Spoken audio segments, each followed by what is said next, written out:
The big thing I see is, okay, I'm looking through here, and I know Beaver have created this, but they have, I haven't found too many fallen logs.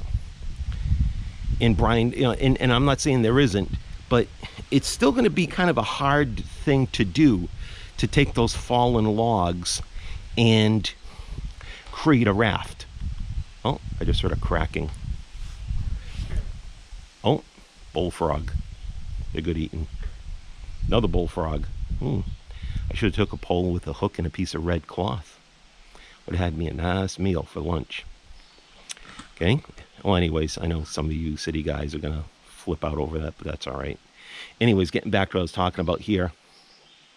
You know, I love reading Gary Paulson's stories, and I kind of see myself in them, but I also have a little bit of critique in them, right?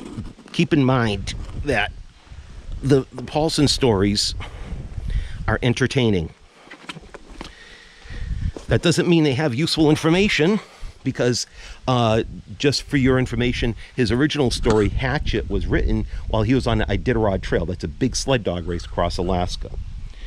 And he does have an extensive knowledge of the outdoors. But in this case here, you can find fallen logs, although I haven't found any fallen in this area here. But I know they exist, because this water is dammed up. This should be actually dry ground, and there should be a stream in the middle, no more than a foot, but it looks like there's about 2 feet of water. And then I know there's at least, it will go over my boot top, so I'm not even going to bother stepping in it. Okay. But I want to show you another thing too. All right. All these stones are actually man-made, believe it or not. And what I mean by that is, these stones here, this is actually a railroad bed for a railroad that was built over 100 years ago. It was abandoned. In fact, it never got completed because the financier of the railroad went down with the Titanic. So after, you know, like basically they built the bed. The next step was going to be the rails. He was going to come across the ocean with all the money, and it went down into 14,000 feet of water off the coast of Newfoundland. So much for the railroad. It's amazing how sometimes life throws these things at you. All right, sometimes bad things happen. But what's been left over, this is called the Grand Trunk. This thing here extends, basically, it goes, you know, from, you know, Palmer, Massachusetts, all the way to parts of it towards Providence, Rhode Island. All right. I'm actually in the Douglas State Forest right now. Now, can I do this without getting wet? Oh, let's see. I'm on a precarious balance right here. Okay.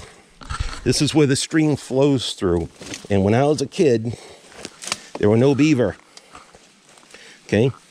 But the beavers, and I can't really get in there, the beavers built a dam inside that culvert.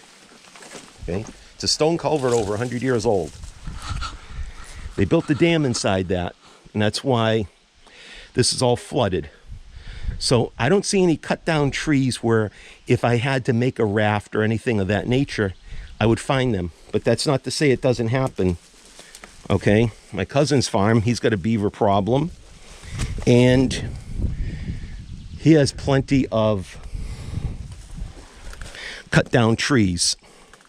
So it is possible to find dead trees, like in the story, and make a raft. Although it would be incredibly difficult to do so. Okay. So anyways, just thought I'd show you a little bit about my my backyard, in a way, where I go and recreate and socially distance.